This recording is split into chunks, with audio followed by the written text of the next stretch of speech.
Ola a todos e a todas. Realmente, a estas alturas, xa non sei se decir boas tardes ou boas noites.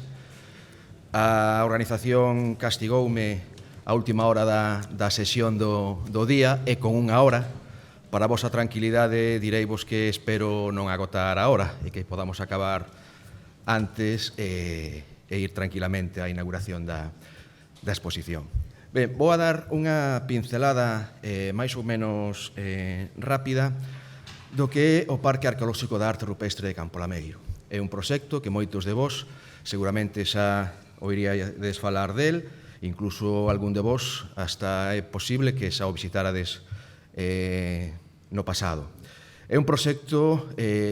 tremendamente longo, un proceso dilatado no tempo, algo que é habitual na administración, proceso de 11 anos de duración entre o deseño, a implementación, e realmente levamos pouco máis de 6 meses abertos ao público, co cual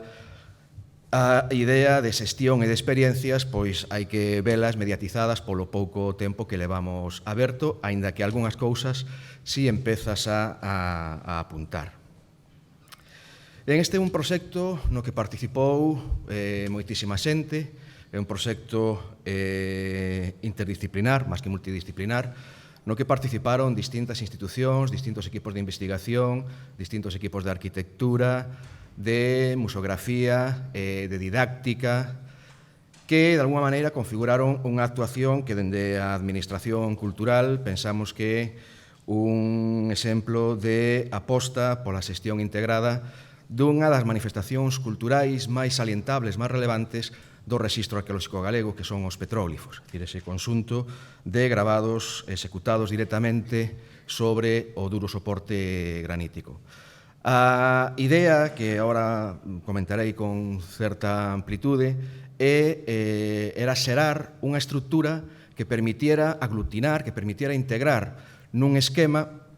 todos aqueles aspectos que teñen que ver cos petróglifos de Galicia. Aspectos de conservación, aspectos de documentación, aspectos de investigación e aspectos tamén de difusión, no sentido de converter ao Parque Arqueolóxico nun centro de referencia para todos aqueles aspectos que teñan que ver con estes tópicos, con estas cuestións. Non tanto desenvolvendo actividades concretas ou particularizadas, sino, de alguma maneira, desenvolvendo protocolos de actuación que, de alguma maneira, serviran para poder ser utilizados noutras actuacións de unha envergadura máis pequena ou máis modesta que se están realizando por distintos puntos do territorio galego. O Parque Arqueolóxico, como vos digo, aínda que foi un proceso moi longo, ten moi pouquiño tempo de vida. Realmente levamos pouco máis de 6 meses. Houbo un decreto, que é ese decreto que vedes aí, 102/2011, do 19 de maio, polo que de alguma maneira se regula a organización e o que é o funcionamento do Parque Arqueolóxico da Arte Rupestre, determinando unha serie de funcións que son propias e que son usuais en equipamentos desta natureza que ten que ver con distintos aspectos, como poden ser o de establecer protocolos para a documentación e o rexistro estandarizado, mecanismos para a protección eficiente dos petróglifos, tratamentos para a ordenación da cuberta vegetal do entorno, aspectos que teñen que ver coa difusión, co feito de prestar asesoramento técnico a outras entidades que teñen un coñecemento experto menor nestes aspectos e mesmo establecer cuestións relativas á formación de persoal que teña que traballar en espacios nos que se xestiona ou se presenta ao público a arte rupestre en Galicia. Este decreto que os comento establece unha estrutura funcional que, de alguma maneira, establece varios niveis. De alguma maneira,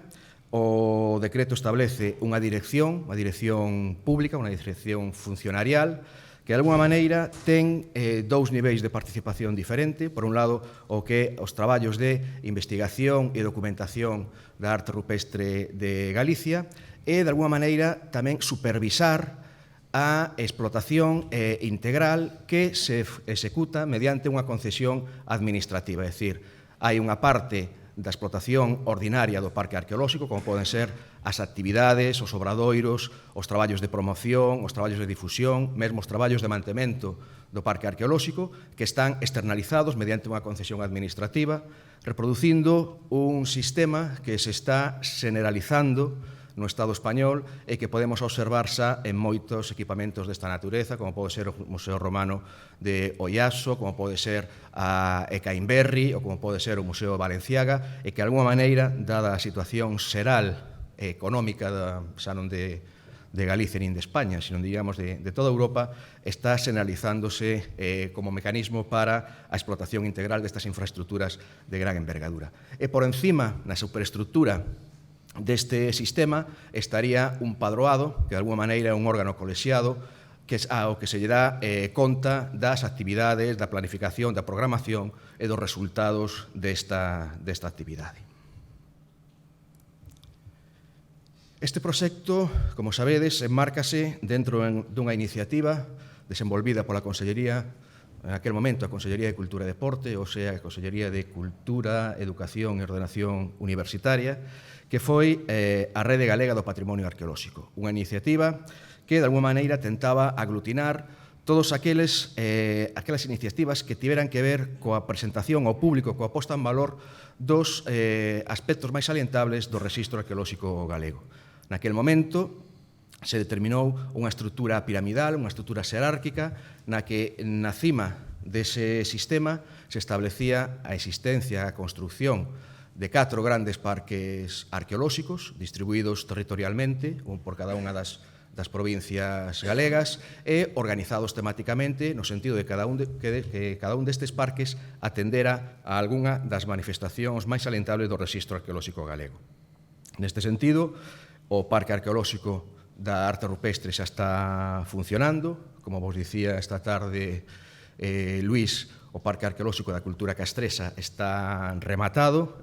iniciaránse agora, polo que me comentaron, os traballos para a próxima apertura deste parque, e os outros dous, o Parque Arqueolóxico do Megalitismo e o Parque Arqueolóxico do Mundo Romano, van máis retrasados dependendo da situación económica xeral. Polo que atinse o Parque Arqueolóxico do Mundo Romano, situado na cidade de Lucus Augusti por razóns obvias, a idea é rehabilitar e recuperar un cuartel existente no interior da cidade, do que xa se fixo un concurso internacional de ideas para a rehabilitación do edificio.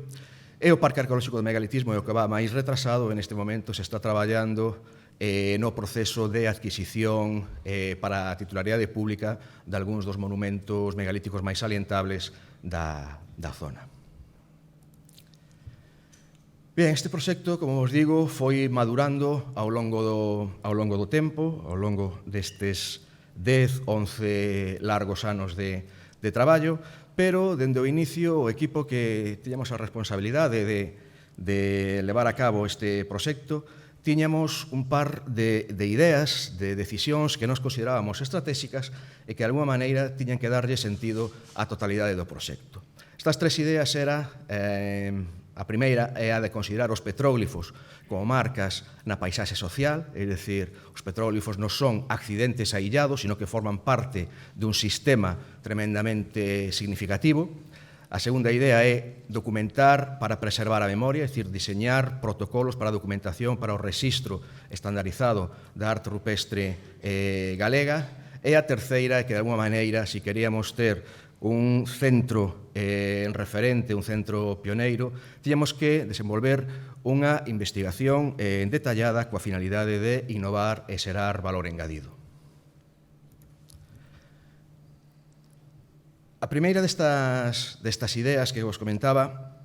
ten que ver coa consideración dos petróglifos como marcas na paisaxe social. É dicir, nós tiñamos moi claro que, de alguma maneira, non tiñamos que xestionar un conxunto máis ou menos afortunado, máis ou menos atractivo de estacións con gravados rupestres, sino que, de alguma maneira, o que tiñamos era que xestionar unha paisaxe cultural, unha paisaxe social. Dentro desta paisaxe social, os petróglifos eran a parte máis visible, era a parte máis conspicua, pero entender a distribución da arte rupestre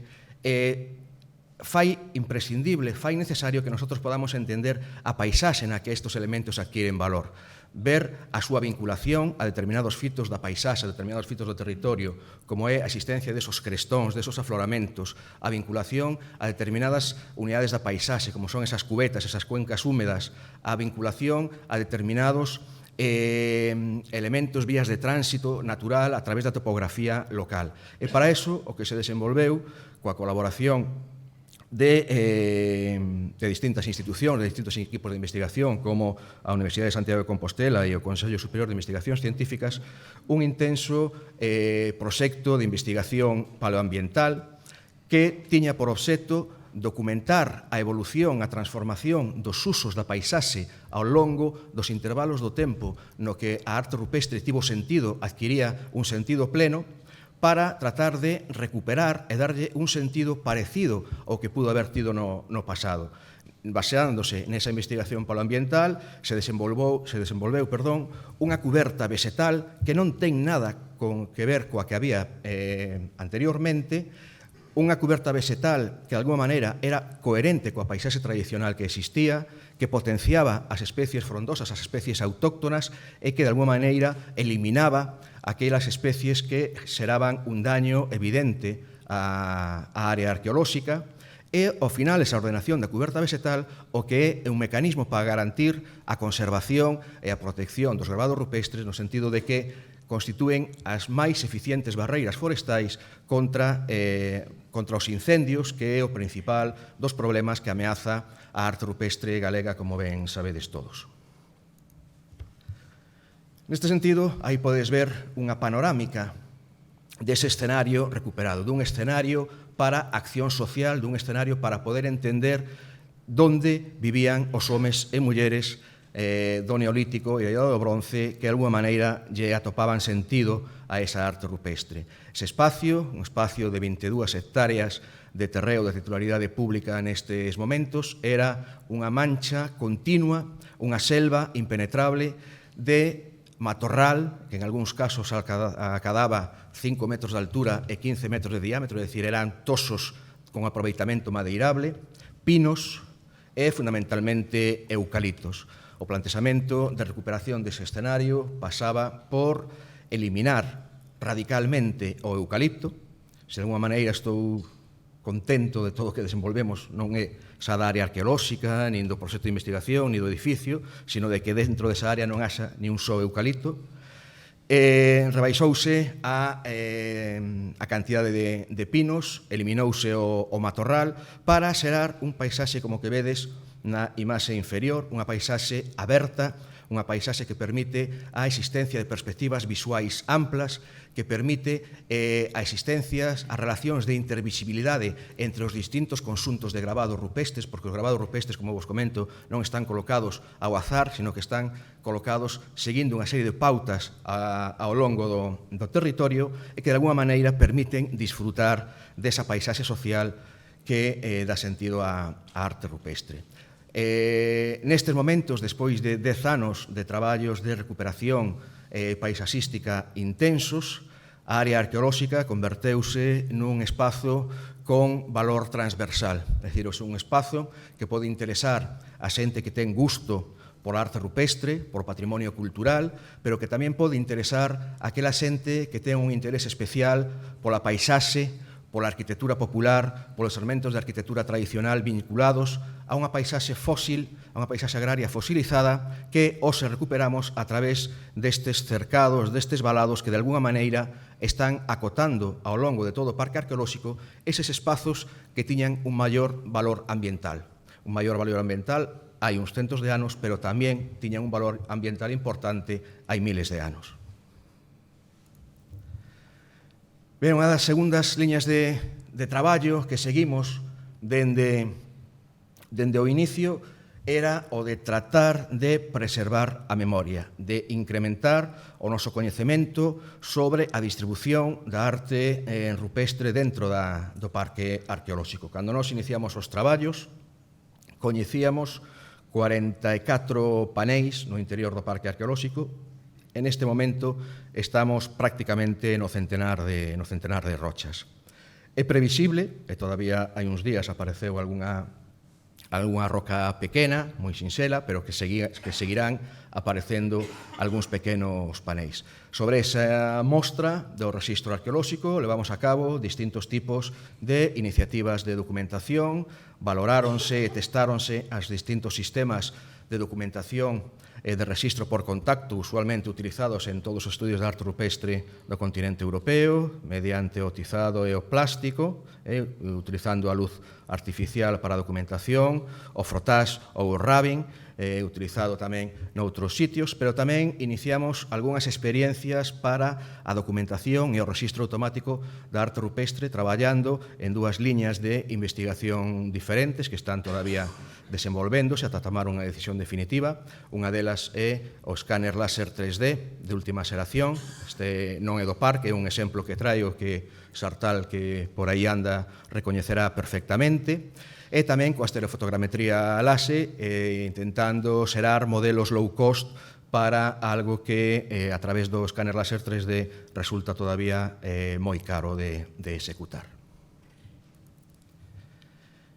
Unha terceira liña que desenvolvimos foi a de investigar, como digo, para innovar, de alguma maneira para xerar valor engadido. A partir de todos estes procesos de investigación, o Parque Arqueolóxico acumula un importante coñecemento experto, un importante know-how, que de alguma maneira está a disposición de todos aqueles espazos, de todos aqueles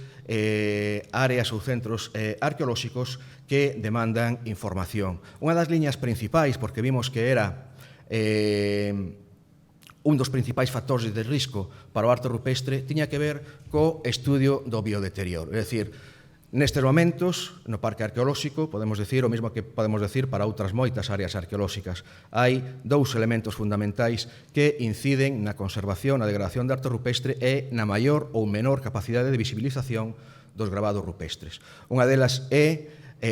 a problemática dos incendios forestais, que é tremendo, e a outra é os problemas de biodeterioro, é dicir, os problemas derivados da colonización biolóxica pola existencia desa vegetación tan profunda e que ao mesmo tempo xenera áreas de umbría, áreas de penumbra, áreas de retención de humidade e de auga que provocan un crecemento extraordinariamente importante da colonización biolóxica. Ben, leváronse a cabo os distintos estudios sobre este biodeterioro, identificando e diagnosticando os tasóns liquénicos existentes no parque. No parque se han identificado máis de 48 tipos diferentes de liques de distintas naturezas, que iso que permite é realizar probas de limpezas de baixa intensidade que melloran moitísimo a lisibilidade dos gravados. É dicir, un dos problemas latentes que houbo dende o inicio do proxecto era pintar sí, pintar no, reproducir o esquema que, de alguma maneira, tiñan utilizado en outros sitios que teñen importantes arte rupestre, como é Suecia, Noruega ou mesmo Italia. Nos decidimos non ir por esa vía, por outra parte, é unha vía que está completamente desacreditada por organizacións internacionais e que mesmo os gobernos de cada un deses países están instando a que se acabe. Optamos por realizar probas de baixa intensidade que melloraron moitísimo a percepción dos gravados, e unha terceira liña relacionada coa problemática derivada dos incendios forestais foi a consolidación de placas empregando distintos sistemas de consolidación e monitorizando para ver como vai evoluindo esas distintas consolidacións ao longo do tempo que nos poda servir como referencia para tomar decisións nun futuro máis ou menos inmediato. Ben, tamén se levaron a cabo investigacións para tratar de identificar aos autores dos petróglifos. Nese sentido, dentro dese proxecto que antes aludía do Consello Superior de Investigacións Científicas e da Universidade de Santiago de Compostela, leváronse a cabo distintos sondeos aos pés de algúns dos petróglifos máis salientables do Parque Arqueolóxico. Este é o exemplo paradigmático que deu lugar a unha, non diría agria, pero sí enconada disputa bibliográfica, e que aportou moita información, e é un debate que todavía non está agotado. Nese sentido, coa convicción de que a arte rupestre, o espazo da representación, forma parte dun paisaxe social na que tamén había homes e mulleres e que non era un espacio aillado no medio do monte, sino que formaba parte dun sistema de vida cotidiana, tiñamos o convencemento de que no parque arqueolóxico tiñamos que ter evidencias de ocupación. Eu personalmente estiven 11 anos non, pero 9 anos detrás destes xacementos, prospectando absolutamente calquer madrigueira, calquer corte nas pistas e nunca atopei nada ata que empezamos a construcción do Centro de Interpretación e adoptamos unha estrategia de investigación en área, desas excavacións en área aberta que reclama Paco con toda a razón do mundo, e no momento no que abordamos un cambio metodolóxico, un cambio en estrategia e de facer pequenos sondeos, pequenas zanxas, empezamos a excavar centos e centos de metros cuadrados, empezan a agromar, empezan a florecer un conxunto de estructuras habitacionais inequívocamente prehistóricas, inequívocamente vinculadas no tempo aos petróglifos do parque arqueolóxico. Neste momento se interviron en 5 sectores distintos destas 22 hectáreas, nos 5 saíron evidencias de actividade antrópica, estruturas ocupacionais, estruturas de habitación, temos máis dunha dúcia de cabanas completamente características da prehistoria recente que se desenvolven ao longo de distintos momentos da prehistoria recente, dende o Neolítico ata o primeiro milenio antes de Cristo. Algúnas destas estruturas son estruturas xa nestes momentos da prehistoria galega moi diagnósticas, estruturas que podemos recoñecer noutros puntos do territorio galego e que de maneira inequívoca empezan a apuntar cara a momentos moi característicos do terceiro milenio. Bien, neste sentido, nós tamén teníamos claro que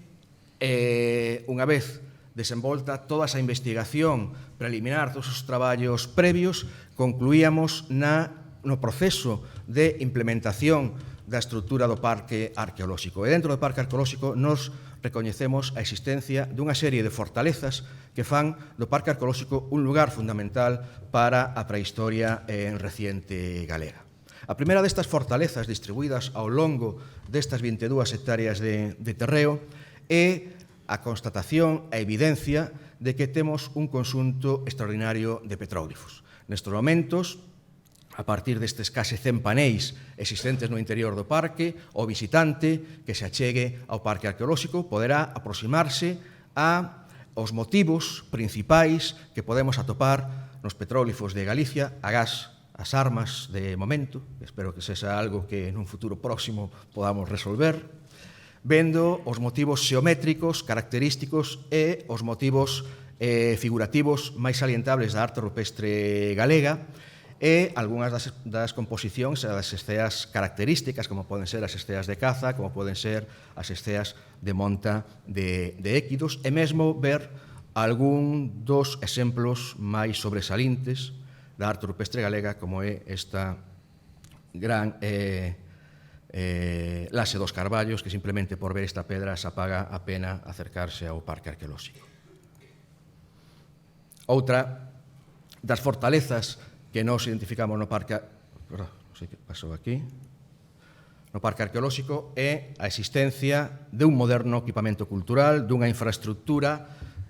construída para xestionar todos aqueles aspectos que teñen que ver coa arte rupestre de Galicia. É un equipamento que saiu dun concurso internacional de ideas que configura un edificio de 3.500 metros cuadrados no que se aglutina un espacio expositivo de algo máis de 1.000 metros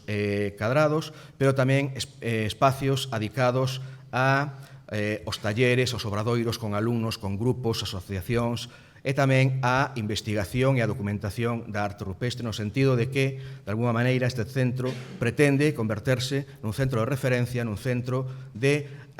reunión de todos aqueles especialistas e investigadores que teñan interés pola arte rupestre galega.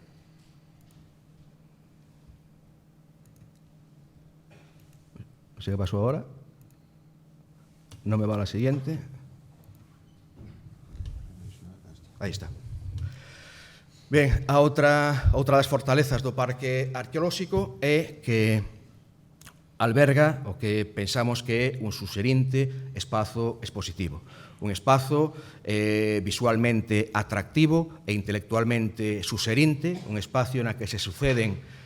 distintos elementos, distintos recursos e sistemas expositivos que configuran, creemos, unha visita agradable, unha visita amena, unha visita que non tenta solucionar todas as dúbidas que temos sobre a arte rupestre. Sería bastante presuntuoso pretender que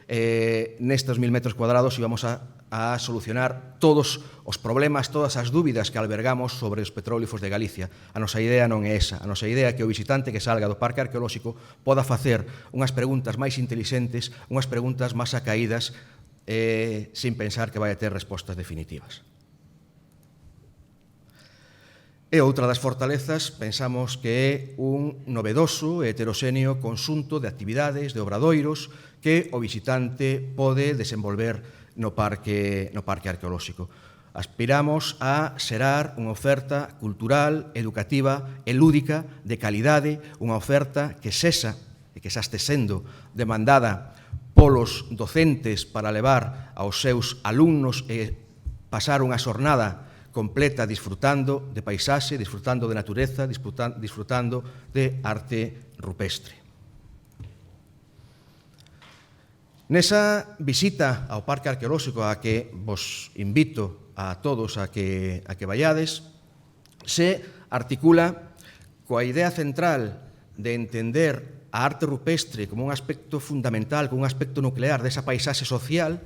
se articula a partir do acceso a 3 espazos de maneira sucesiva. En primeiro lugar, acceder ao espazo da exposición estable, a ese espazo no que o visitante se aproxima, en moitos casos, por primeira vez, a problemática, as imaxes, aos iconos dos petróglifos de Galicia, no que pode entender algunha das claves significativas que lle van a permitir nun segundo fito, nun segundo momento, que é a visita e o paseo pola área arqueolóxica, entender eses motivos dunha maneira completamente diferente. Existe unha clara contraposición entre estes dous espazos. O espazo da exposición estable é un espazo oscuro, é un espazo tecnolóxico, é un espazo de interpretación, un espazo na que predomina a luz dramática, a luz de acento. O espacio exterior é radicalmente o distinto. É un espazo de baixa densidade comunicativa, non nos importa que haxa máis información, por eso os nosos paneis no Parque Arqueolóxico non teñen 10, 12, 14 párrafos máis de texto, dicir, non é esa a nosa preocupación, sino que a nosa idea no Parque Arqueolóxico, no exterior, na área arqueolóxica, é sair, pasear e disfrutar da paisaxe que lle dá sentido á arte rupestre. E finalizar a visita nun pequeno espazo, nunha pequena recreación dunha pequena aldea da Idade do Bronce na que se reproduciron a partir dun traballo intenso de arqueoloxía experimental distintas estruturas habitacionais e de almacenamento. Reproducíronse dúas cabanas de planta circular, aquelas que veíades na foto inicial que apareceran na excavación do edificio, e outra cabana dunha configuración distinta, dunha configuración lonxilínea de 12 metros de longo por 4 de ancho, cun sistema constructivo diferente que apareceu nun polígono industrial en Cambados, no polígono industrial de Sete Pías, e que ten unha cronoloxía, polo que sabemos tamén da Idade do Bronce, pero de momentos un pouco máis avanzados da Idade do Bronce. Ben, a idea é que este espazo, esta recreación do poboado, sea un espazo no que o visitante, o alumno,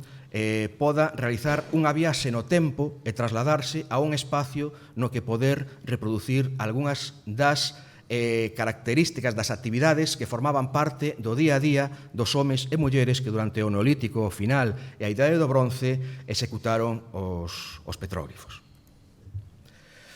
Nese sentido, como vos comentaba, se desenvolven unha serie de actividades orientadas a todos os públicos, é dicir, a nosa idea non era xerar un espacio para unha élite intelectual, para unha élite que tivera as claves interpretativas da arte rupestre, sino que era un espazo para disfrute da colectividade, para disfrute de todos os públicos, dun público xeralista que en moitos casos non dispón das claves interpretativas para poder desentrañar o sentido agochado na arte rupestre. En ese sentido, se realiza unha serie de obradoiros nos que se desenvolven algunhas das actividades propias deste momento, obradoiros de adorno persoal, de elaboración de cerámica, de elaborar o teu calco como fan os arqueólogos na actualidade,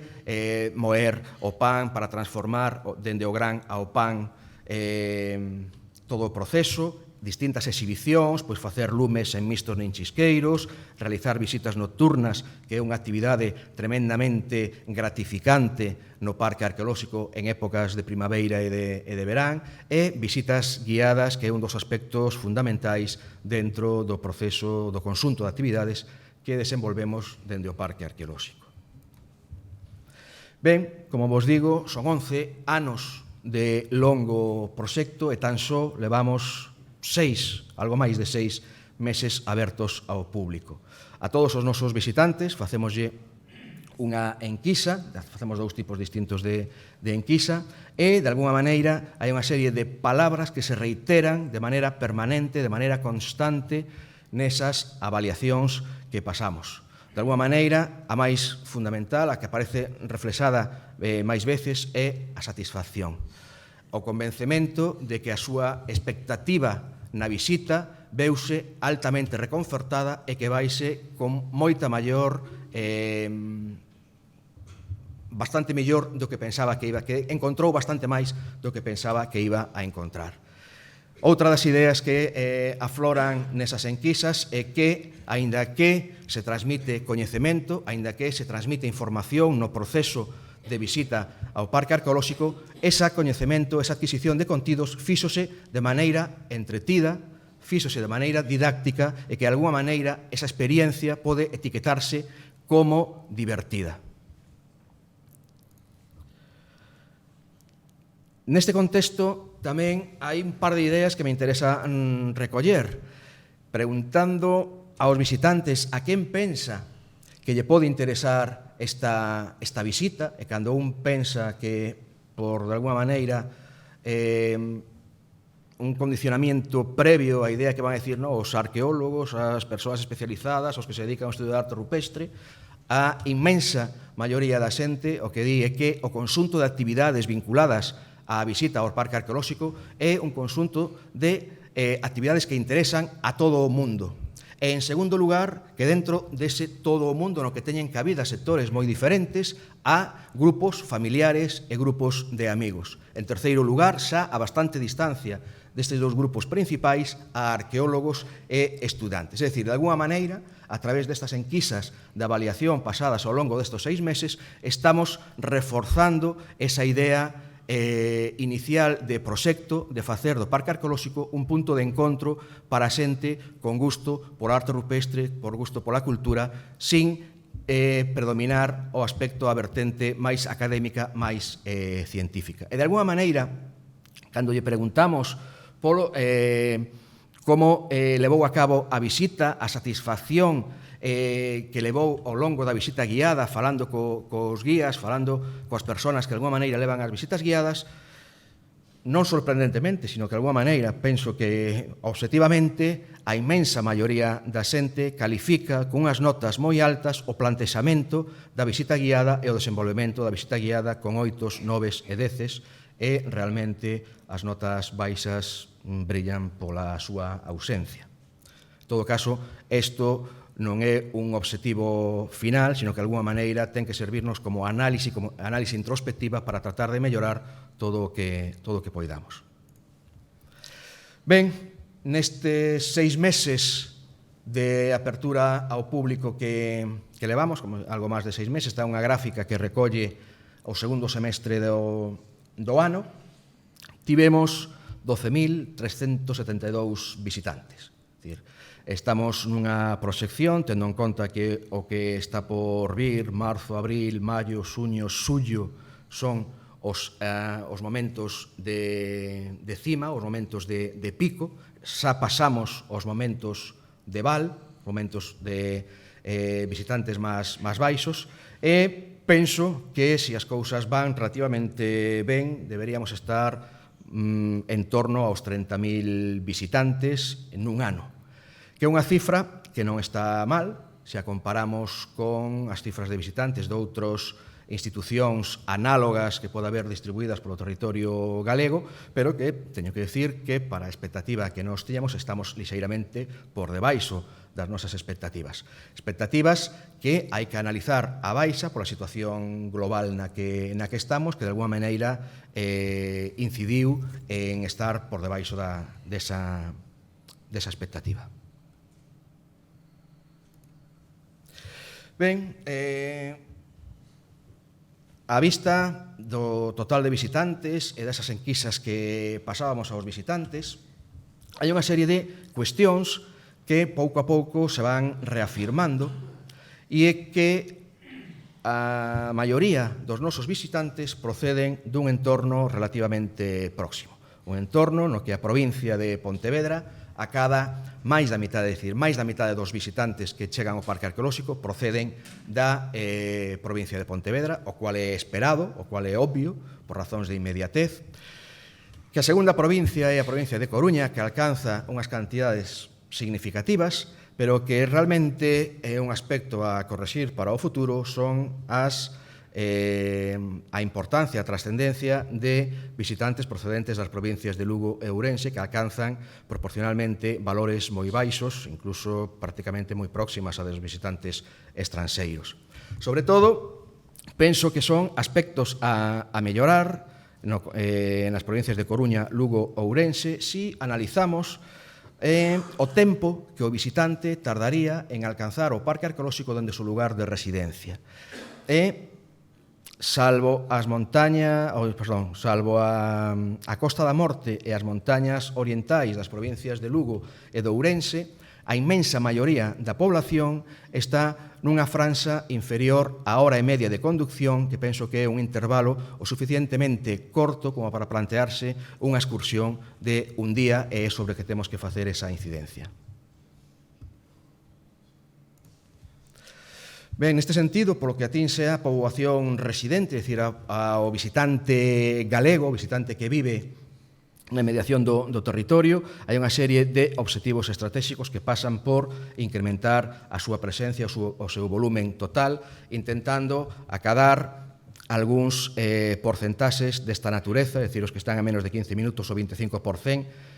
entre 15 e 30 minutos o 5%, 30, 60, 2,5%, 60, 90, 1% e 90, 120 minutos un 0,5%. Tendo en conta a poboación total distribuída en torno a estes minutos de conducción e, sobre todo, vendo a posición do Parque Arqueolóxico inmediato ao gran eixo de comunicación galego, a autopista AP9, que de norte a sur artella Galicia e a vía de conexión coa Meseta e que é onde está concentrada a maior parte da poboación galega, penso que estes porcentaxes non son porcentaxes imposibles e nos empezaría a poñer nunha perspectiva máis acorde co pensamento inicial que co resultado deste primeiro ano complicado e difícil pola situación global. Ben, os visitantes que proceden de fora de Galicia representan casi o 13%. Dentro deste porcentaxe de visitantes foráneos, a maior parte deles proceden da Comunidade Autónoma de Madrid, un 11,30% procede de Cataluña e un 9% da Comunidade de Andalucía. O resto aglutina as demais comunidades autónomas de Galicia. É dicir, que está reproducindo esta gráfica? Pois, de alguna maneira, o que está reproducindo de maneira mecánica é a pauta de distribución dos turistas de sol e praia nas Rías Baixas. Non temos que pelear con eles, de alguma maneira temos que complementarnos para que o día que chove en Sanxenxo vayan ao Parque Arqueolóxico. É importante tamén a distribución do visitante que procede do estranxeiro. E chama a atención, seguramente ten moito que ver co tipo de turismo que adoita facer esta xente, que o 41,4%, é dicir, casi a mitade dos visitantes estranxeiros proceden de Francia. Tampouco é accidental que, iba a decir moitas, pero non son moitas, que algunhas das suxerencias, de algunhas das felicitacións realizadas polos visitantes estranxeiros sexan precisamente de visitantes franceses. É dicir, é un tipo de turista, é un tipo de visitante que habitualmente recorre todo este tipo de infraestructuras culturais. De alguma maneira, falando con algún deles, xa nos dicía que viñera recorrendo toda a cornisa cantábrica, que xa parara en Ecaimberri, que xa parara en Altamira, que xa parara en Tito Bustillo e que acababa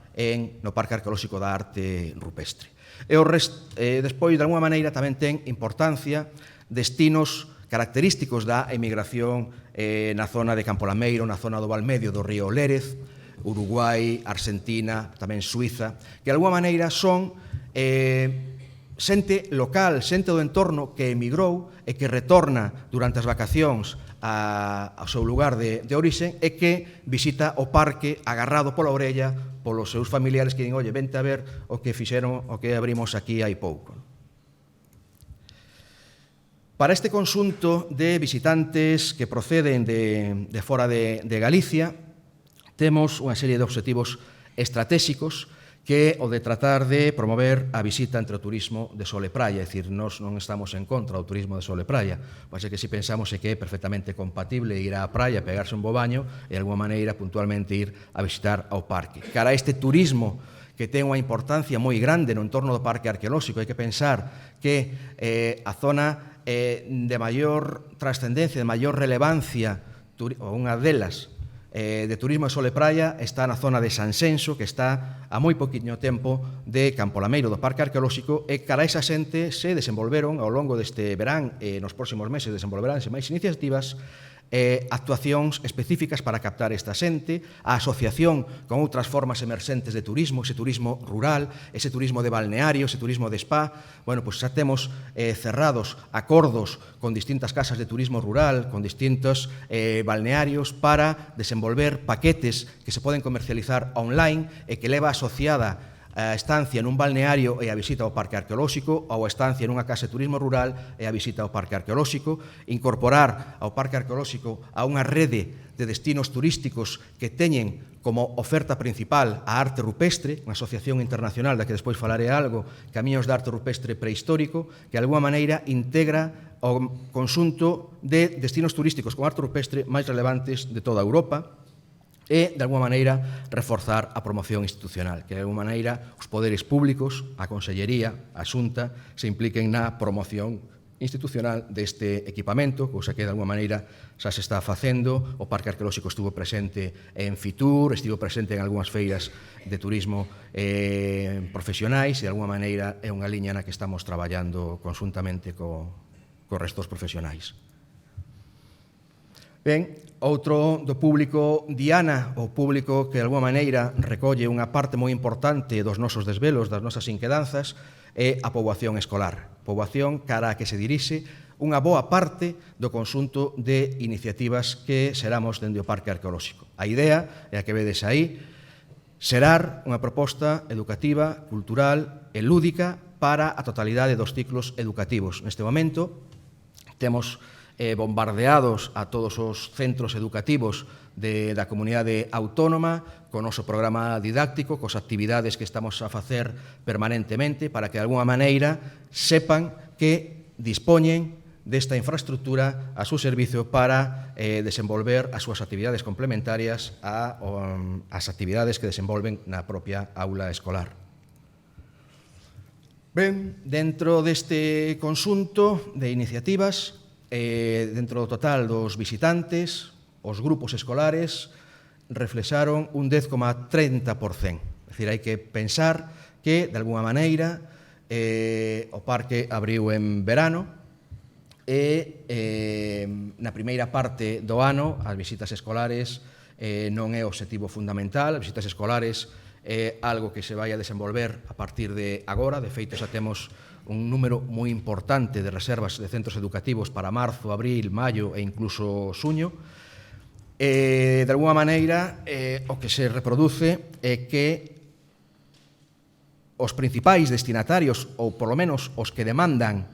con máis forza a visita ao Parque Arqueolóxico son os ciclos educativos de primaria e de ESO, é dicir, algo que, de alguma maneira, xa anticipábamos e xa preveíamos dentro do equipo do Parque Arqueolóxico, aunque a nosa idea é estender estas actividades de maneira máis intensa a outros ciclos educativos.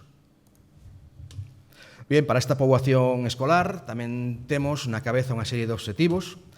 que pasan por fidelizar a súa visita ao Parque Arqueolóxico. É dicir, a nós non nos chega con que un día vayan a visitar o Parque Arqueolóxico. A nosa idea é que, de alguma maneira, esa visita ao Parque Arqueolóxico para ese centro educativo, para ese nivel educativo, se consolide e que forme parte das visitas que xa están programadas dun ano para outro. En termos xerais, eu sei polas miñas fillas, as visitas escolares son tremendamente conservadoras e van reproducíndose dun ano para outro. A nosa idea é conseguir fidelizar a visita escolar e que mesmo podan repetir